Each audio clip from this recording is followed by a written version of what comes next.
the team that they're following this year, good. Good team. Coach that it's following this year, awesome. No. You want to talk about culture? Listen to Mike McDaniel, okay?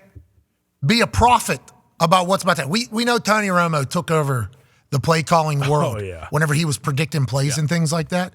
Listen to what a head coach in the NFL, who's also an offense coordinator, is saying out loud into a microphone for other people to hear on his staff. So anytime you say something publicly, you're obviously now in an opportunity to potentially get buried because now people understand your expectations. They understand what you're thinking. That's why some people believe in speaking something into existence because it puts so much pressure on you that you have to accomplish the task. Whenever you're talking about something that you're not directly involved with, to be this confident, I think identifies not only a skill, not only somebody that's electrifying in the head coach, but an entire team that is bought in completely to the direction of their head ball coach. Listen to McDaniel call this Waddle Tud against the New York Jets this past weekend.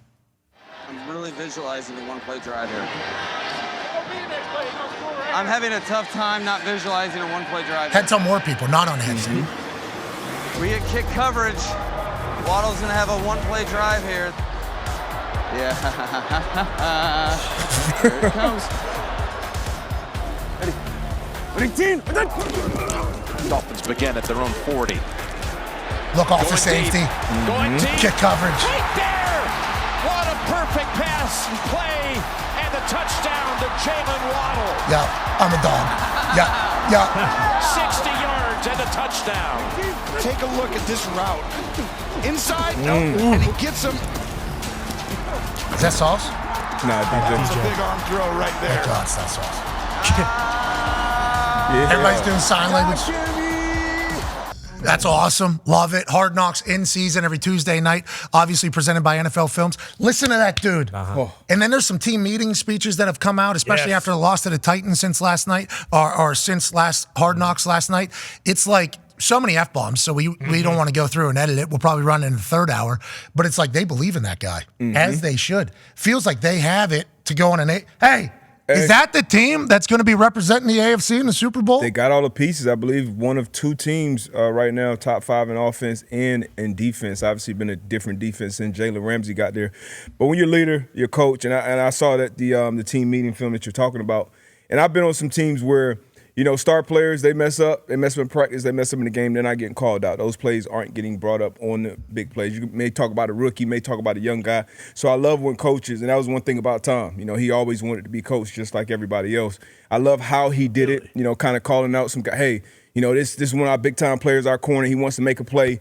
Hey, make a better decision. As a coach, I got to call better plays. Let me show you this play, this situation I put 2 in. So taking the accountability, putting the accountability out there for everyone else for the mistakes. And they came out, that was after the Titans blowout. I mean, Titans lost on Monday Night Football, and they come out and respond like that. But I'm sure we've all done it on the sideline. I know I've manifested some very, very good things. Doesn't happen all the time, but I'm telling you, that shit works. Yeah. That shit works. And obviously, I'm sure he's done it a ton of times, and it didn't work. Really? But as a player, as a person, you know, just manifesting that good stuff, it works the other way, too. If you manifest and speak bad stuff, they'll come up as well. But I love to see that from Mike McDaniels and this Dolphins team. I forget who said it. Some professional athlete said the last thing you think is the first thing you do. So, like, controlling your thoughts is a big deal. So real. Controlling your thoughts is a massive ordeal. And I think there's been studies, and who knows what's real and what isn't these days, where, you know, if you do put out positive vibes, there's a chance that the universe actually scientifically brings positive vibes back to you. So, like, you kind of get what you put into this whole world. McDaniel has been super positive since that entire thing.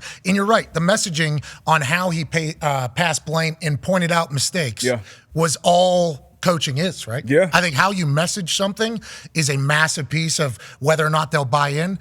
In a league this year where points have been at a premium, just having the statement one-play drive, that means that's a goal. Yeah. Hey, this is a play. This is a one-play drive. That is in their lexicon. And then they got the owner. That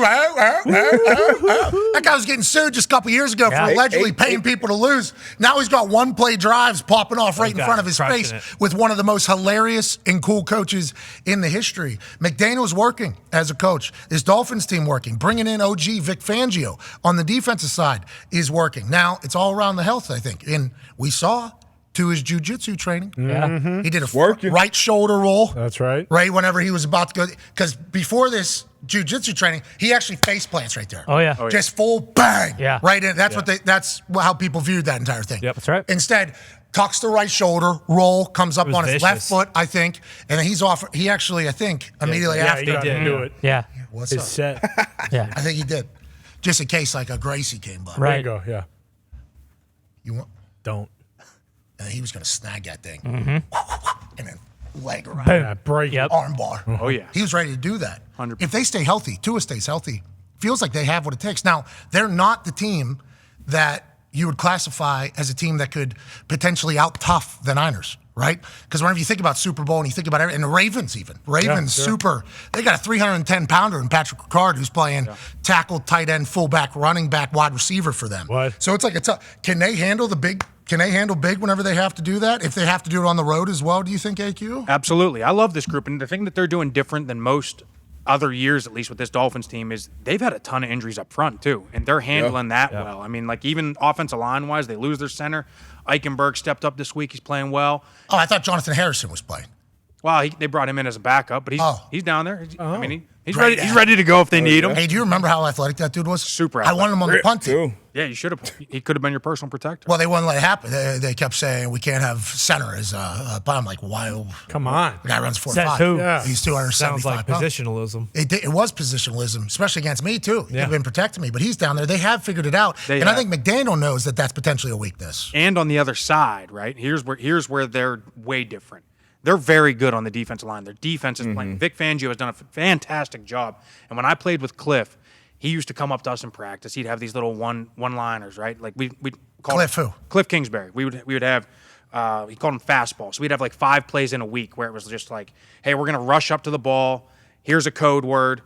This play is gonna work. And he'd come up to us on Wednesday. He's like, hey, if we get quarters coverage and we call this play, it's a touchdown. Like the confidence these guru play callers have, they know if they get exactly the look they want with this play call, it's working. How about his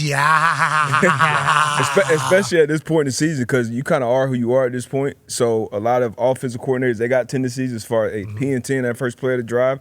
Maybe they want to take a shot. Defensively, it was only a couple calls that we were going to call. It was either going to be a split safety or quarters coverage or a cover 3, something simple on a 1st and 10, P&10. So soon as that was probably when that little evil laugh came out, because he know, oh, here it goes. This is the There look. it is. You have to execute it, though. Tua had to have the time Yeah. to look off the safety and look Time. back the other way. You know, you talk about all the injuries up front, and you can play call around it, but they still have to block in pass No pro doubt. for Tua to have for all the timing to work. They figure it out. Tua drops dimes, and Waddle's dancing without Tyreek Hill on the field. Well, and I think that's a big thing. You know, like it kind of dispelled the notion, because that's what everyone was saying was like, hey, Tua's not. I kind of said it. Yeah, Tua's not worth the shit without Tyreek Hill. Like he can't. Well, you I know- didn't say that. Well, no, but I'm saying like a lot. I mean, you took it. I didn't. No, yeah, well, but it was the a conversation. lot of people change. were saying that is like, hey, the only reason Tua's having any success this year is because he has Tyreek Hill. He might go for over 2,000 yards. And granted, the Jets aren't, who we thought Good they were going to defense, be. though. Yeah, good defense though, and they just beat the piss out of them. And it shows like, hey, even with and Tyreek's going to be back now, so like they can do it without Tyreek if they need to. AFC East, Bills, Dolphins. I think the AFC, whoever comes out, it's the Bills or Dolphins are going to the Super Bowl. Oh, you think that's One it? of the two. Yep.